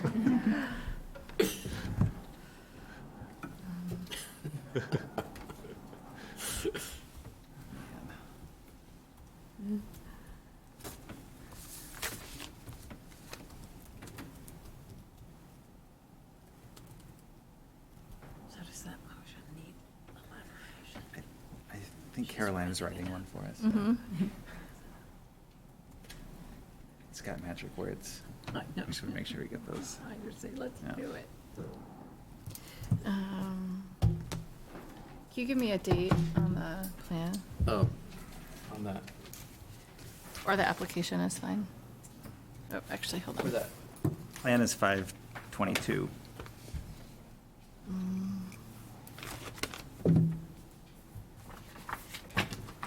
No date, just 5/22. Okay, yeah, just 5/22. All right, Ford, when you sit down here, you get the paper. Wow, that was pretty good. Here's the proposed motion. Be it ordered that the project review board determine that based upon the information submitted on plan dated 5 of May 2022 by the applicant, that the review of the site inventory map, the site analysis, and the conceptual plan for 10 Depot Street LLC for proposed residential subdivision tax map 11 lots 127 and 128 is considered complete, as the board finds that the appropriate areas have been determined for development and no open space is required. Be it further ordered that the board schedule a site walk prior to the next project review board meeting. Thank you. All right. Before you vote, we do have a late hand that went up online. You Oh. done comment? Should we take the comment? I guess. I don't know. It's I kind of don't, it went up after, I mean, you can finish what you're doing too. I just noticed now that it had gone up. Okay. Why don't we finish voting and then we'll Okay. take the comment. so I had a second. All right, thank you. Todd, second? Who seconded the motion? It was Todd. Okay, thanks. All right, all in favor? I, Okay. And opposed?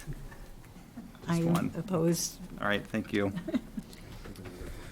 All right, thank you so much. Was there a comment? And then we have a comment, so if you want to stick around. You want to take Yeah, the, let's take the comment right now before the applicant departs. hi Joyce, the board just took action on a motion, but we saw your hand up, so they are going to take your comment. Oh, thank you. Yes, this is Joyce Bayou down on Lower Flying Point. my question is, are the documents that were submitted by the applicant going to be available online? Because right now I'm looking at the site and I don't see anything. So we weren't prepared to ask any questions tonight. The board posts agendas and staff reports. Complete submissions aren't posted online because due to the size, we can't always post them, but anyone can come by, we can give them a copy for viewing. If it's small enough, we can try to transmit it to you in different pieces. So I'll be happy to get that information to you. Yes, because I followed the principal group and everything that we've done in the last year with them and the $100,000 that we spent as a town with them coming up with a vision. And we'd like to make sure that any projects moving forward meet that vision. And I don't see that with this one yet. To be a little soon. The ink isn't even dry on the project, the principal group's report yet. So, yes, we would like documentation. All right, I'll connect with you tomorrow and we'll get you a copy. Thank you. You're welcome. Thank you. Okay, thanks. Moving on, the next item on our agenda tonight is review of the proposed amendments being discussed by the planning board and pertaining to section 602 site plan review of chapter 21 Town of Freeport zoning ordinance. And I will let Caroline take it from here. Sure, so, let's see. Hold on. The planning board was directed by the council to look at streamlining the site plan review process or the review process. Given the fact that there's a budget request for overhauling design review, they're not looking at design review right now because that's a much bigger project. They aren't looking at subdivision review at this point, although I think, seeing applications like this warrant looking at that again for certain types of project, but they are looking at 602 for site plan review. So essentially the directive was to try to streamline. Mostly what we've been seeing is some smaller businesses come in and, they need to wait to go to the board. It's complicated in the fact that you guys see so many applications that have multiple reviews. So a lot of the small businesses that have come in, although they're looking at potentially changing the thresholds in site plan review, they're still going to have to go to the board if they're making exterior modifications because it's going to trigger design review. So as we work on updating sections of the ordinance, there's a lot of terminology that's not consistent, a lot of gender references, just a lot of typos. So you'll see anything that you see coming forward is like a little bit of a hodgepodge of substantial cleanup and then just some long overdue maintenance. So essentially that is what you have before you. We are pulling some numbers to see how many projects this would have impacted. At the end of the day, it's really not going to be a whole lot. It might drop some people down so that they could go to staff review, which is really, a quicker and more streamlined process. But because this got delayed due to some other things the planning board was talking about, I thought it'd be good to bring it to you guys to get some feedback on it, especially for the thresholds. There weren't that many thresholds that were changed. Yeah, it's really going to be like the square footages. And then one thing our attorney advised us on is that right now people can come in and renew site plans as many times as they want. So it does keep a lot of site plans just going on for a long number of years. So we incorporated that here, but I have feedback, welcome feedback. We can walk through it, or hopefully everybody had a chance to read it. If you think we need to go bigger, that is fine too, as far as, square footages and the different thresholds and the different board. I will say, anytime they have to go to a board, we still have to do motions, we still have to do findings, we still have to do notices. So I would say from a staff perspective, no matter what board they're going to, there's still a lot involved behind the scenes. The one thing Freeport's been very hesitant to give staff approval ability for a lot of things. I think there's more interest in doing that now to streamline certain things and make it quicker. The one thing I don't like about staff review, and what I think we need to be cautious, is staff review is someone coming in because it's minor. I'm looking at it, I'll get input from whoever, but we're signing off. It doesn't have like the same public notification process. So that I think is one important thing to keep in mind of why we wouldn't want to go too big, or you might not want to go too big on that threshold. Because this isn't the zoning ordinance, it will go to a planning board, they'll have a public hearing, ultimately it will be decided by the council. But because you guys use it, I wanted to bring it to you for feedback. What's the appeal for site review, for staff review? Staff review would go to project review. Staff approval, there's no appeal in here. We're proposing that it would come to you guys. Okay. So I don't think it's fair to have me sign off on something. And if you didn't like it and you wanted to appeal it, it doesn't seem right to have it go to my coworkers to have them weigh in on it. So it would be adding provision here that Okay. appeal of staff review board or town planner approval would go to you guys. Okay. And then appeal from you guys would go to court, Okay. which is how it's been. I was hoping to see more things delegated, dropped into staff review. So what would be helpful, I think, to hear from you is what kind of things that come under site plan review do you feel are appropriate for staff And review? So the rest of my comments, I think a lot of the things that are on my mind are in the zoning ordinance or subdivision ordinance. So, Or design review or Yeah. subdivision? Yeah. Yeah, subdivision's tough because a lot of that's under state law. Like, I can't sign off on changes to the plan. It has to be you guys. Like signs and so forth. Signs is something that actually there is a modification. Like, I used Jones Car Wash. They wanted a new ground sign, and I have no ability to approve a new ground sign, so they had to come to you guys just for a ground sign. But would you be permitted to under this change? Yeah, we're proposing to change the signage in here so that, Changes to previously approved ground and building mounted signs and new building. What mounted page are you signs. looking at? It's page. yeah, I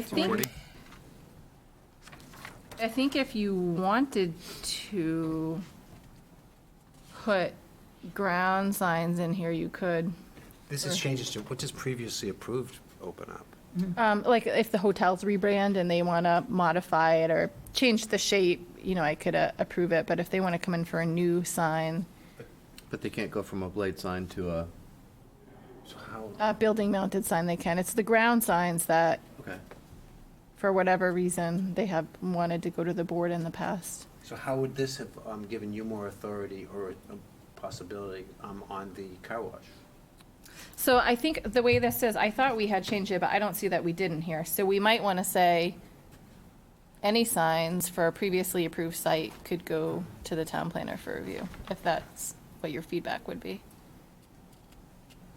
And you have the authority to say, no, you think it should go to us, right? If it's- Yeah, and I do that. I mean, again, it's going to depend. You might agree with me or you might not agree with me.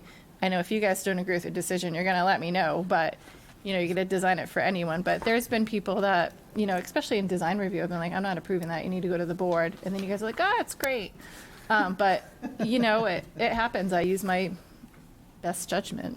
Well, there have been times your hands have been tied. I think just to give you the latitude would be what the council wanted to say, and it would make sense to me. We've never not approved a sign, right? Because usually when it comes to us, by that point, it's already been vetted sort of through the staff anyway, right? I can think of what I would not have liked to. Yeah, I will say it's not always unanimous on signs. There's been Yeah. times that certain people haven't liked signs. There's been times you guys have approved signs, and my personal opinion is I don't like them, but I don't tell you that. I don't vote, and I don't interpret the standards. So you could see something, but I mean, it's up to you guys. Again, looking for feedback. If you don't, I can't really think of a sign in recent time. I mean, most of the time, and you can ask these guys right here, like, you don't see the first version. We go through it with a fine-tooth comb, and if they're bringing something that, historically the board hasn't liked or clearly doesn't meet a standard, we let them know that. So, Don't waste their time. yeah, signs, we have somebody now that was looking at bringing signs. We're like, well, you don't meet this, or you don't meet that, and so, you don't always see the first version. But I can't think of anything in recent time that you've denied. I think the thing as staff approving, I'll say I struggle with, well, design review, I think my hands are tied, but we'll look at more prescriptive standards.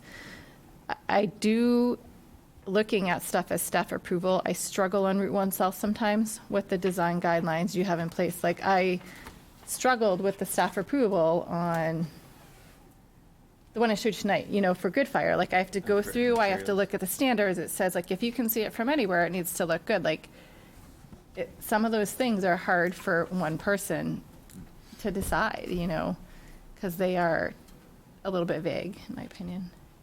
So are we going to, I don't know whether I'm following, are we going to now look at this and give our commentary line by line, or did you want this later on? No, it's going to the planning board. The planning board has already had one discussion on it. They're going to have another discussion probably in July because they have some new members. Because the timing worked, I brought it to you guys just for feedback. So if you say, consider allowing staff to approve ground signs, then I'll, you know, bring that feedback back to the planning board. Or vice versa, if you say, don't let staff approve anything, then I'll bring that back. Yeah, and recall too that, you know, the ordinances that we operate under come from the planning board, so Yes. they're the ones Yeah. that I know, approve. and my specific question is, so I marked it up myself, and I Yeah. didn't know how you want to proceed. I would suggest, I don't know how many edits you've got, Linda. Not a lot, but I have a Okay. few that might be Yeah. discussionable. Please, you know. yeah, I would say bring that up now, and if there's some more minor things, perhaps just provide them to Caroline.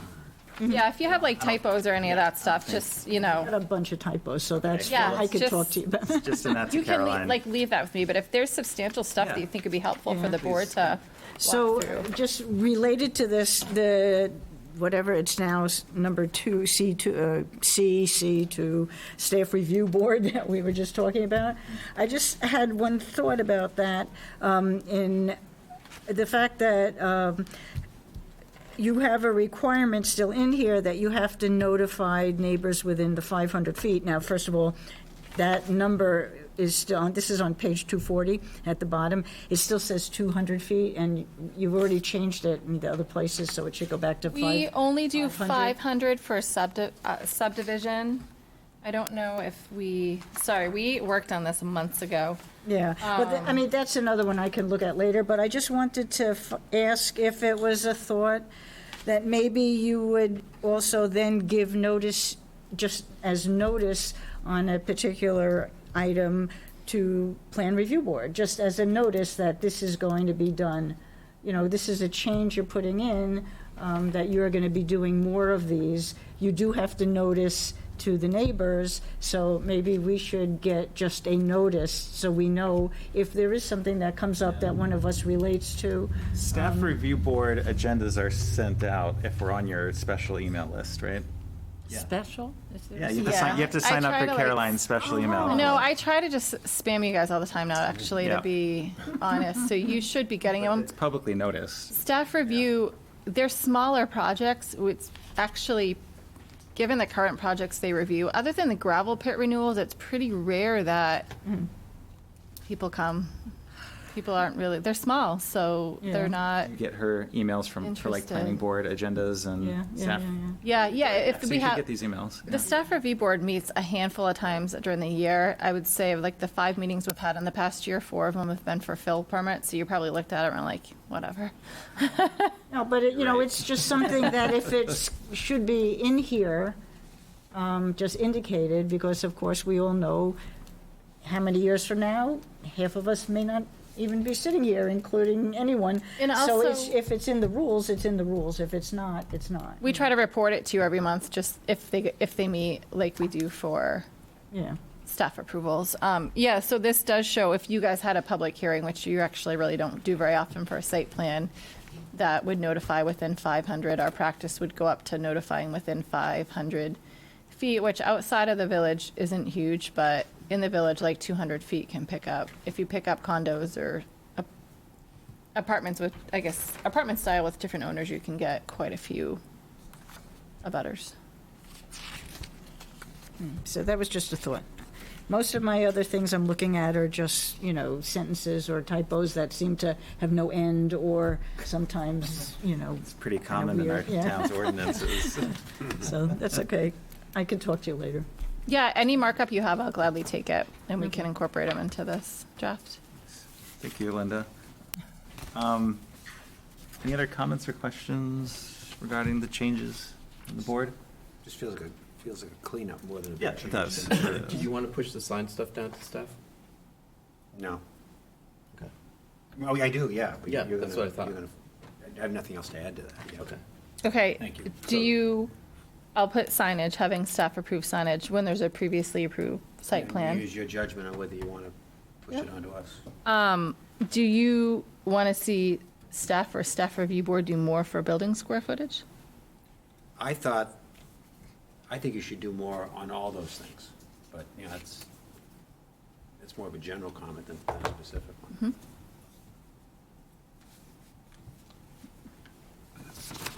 Some of the bigger towns around us, they go bigger. Bigger than 1,000 and 2,000? Like, where do they go? Some are like up to 5. I mean, we don't have that many commercial buildings that are that big, so I felt like that was big for the stuff we had seen, but we're also quiet right now, too. Why don't we go with what's in there now, because we're going to be coming back to it. Yep. Yeah. And again, We're already doubling it from what's current, so. yeah, so, I mean, really, I can think of a handful of buildings that were change of uses with, like, they added a sign, gave their sewer sign off, and could, go to a different process. So we might save a couple coming from you. I think the big change is going to be design review. Looking forward to that. So is there any action here? No, just for That's it. feedback. If anyone had feedback. Any other comments? Moving on. The next item on our agenda is persons wishing to address the board on non-agenda items. Do we have any members of the public that wish to address the board? Can the board address someone for that? Yeah, I'll start with the public, though. Oh, okay. Anybody online? Oh, Sorry. you still have Stephanie online watching you. Okay.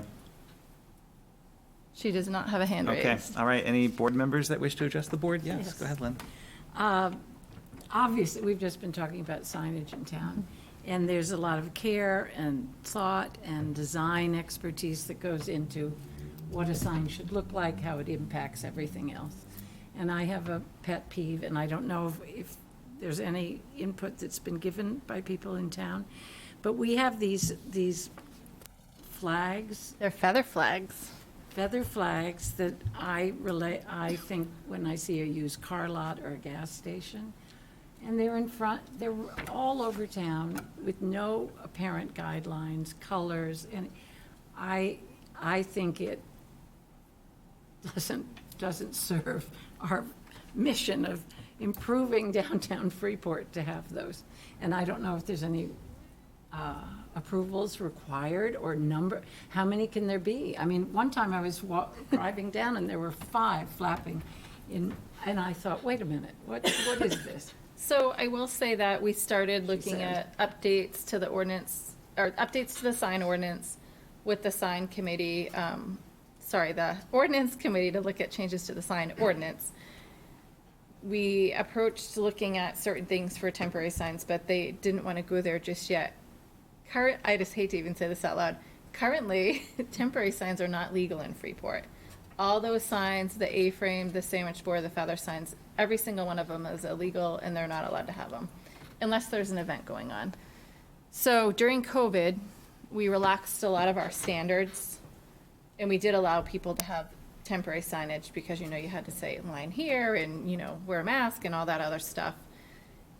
From an enforcement perspective, it's not high on the list unless it's getting in the way or causing harm, and we can't keep up with all the temporary signs in Freeport. That's the reality. We were hoping that, the ordinance committee might look at it, and if our businesses say, you guys can, share your thoughts, but a lot of businesses say, open flags and temporary signs, they need them. It supports their business. I think they went away for multiple reasons, part aesthetics, but also like when Freeport was packed and the sidewalks were packed, there wasn't a lot of room for these signs.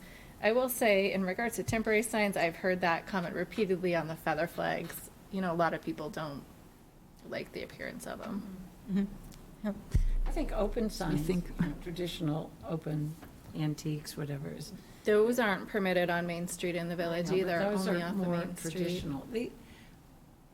I just think it's a counter to what we're going for. Made me think of Contrary to something. what we're going.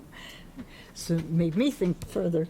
What about real estate for sale signs that are gigantic? Are they allowed? Like there were two, now I think there's only one on the corner of, We do currently regulate those. Our whole sign ordinance, based upon current case law and legal opinions, will be getting updated across the board. I think we'll be regulating some of our signage in different ways, but currently they're regulated with regard to size and I believe the number of them. there were two, now there's one that I know of offhand that is just, multiple feet by multiple feet. Yeah, I can't remember. They can actually be pretty big. Well, maybe 32, but big by our standards here.